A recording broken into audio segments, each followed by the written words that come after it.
Hi kids, I am teacher Judith and I will be reading to you the story Giraffes Can't Dance.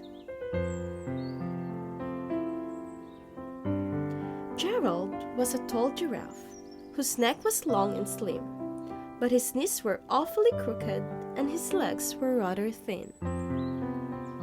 He was very good at standing still and munching shoots of trees. But when he tried to run around, he buckled at the knees. Now, every year in Africa, they hold a jungle dance where every single animal turns up to skip and prance.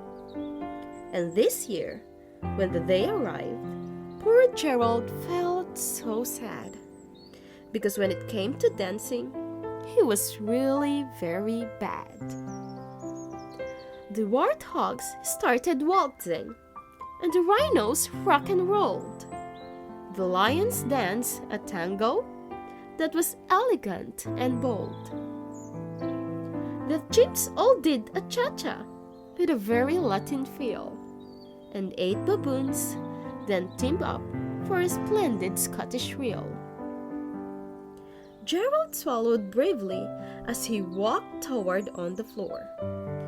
But the lions saw him coming and they soon began to roar.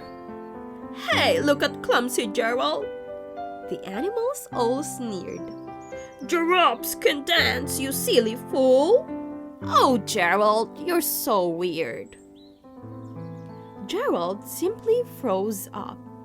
He was rooted to the spot. "They are right," he thought. "I am useless. Oh, I feel such a clot." So he crept off from the dance floor and he started walking home. He had never felt so sad before, so sad and so alone. Then he found a little clearing and he looked up at the sky. "The moon can be so beautiful," he whispered with a sigh. "Excuse me," capped a cricket who had seen Gerald earlier on. "But sometimes when you're different, you just need a different song. Listen to the swaying grass and listen to the trees. To me, the sweetest music is those branches in the breeze. So imagine that the lovely moon is playing just for you. Everything makes music if you really want it to." With that, the cricket smiled and picked up his violin. Then Gerald felt his body do the most amazing thing. His hooves had started shuffling, making circles on the ground. His neck was gently swaying and his tail was swishing around. He threw his legs out sideways and he swung them everywhere.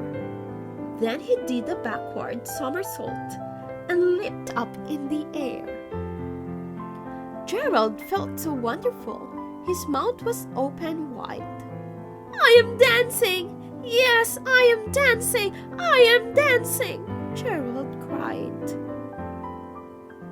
Then one by one, each animal who had been there at the dance arrived while Gerald boogied on and watched him quite entranced. They shouted, "Wow! It's a miracle! We must be in a dream! Gerald's the best dancer that we have ever seen!" "How did you learn to dance like that, Gerald? Please, Gerald, tell us how." But Gerald simply twirled around and finished with a bow. Then he raised his head and looked up at the moon and stars above. "We all can dance," he said, "when we find music that we love." The end.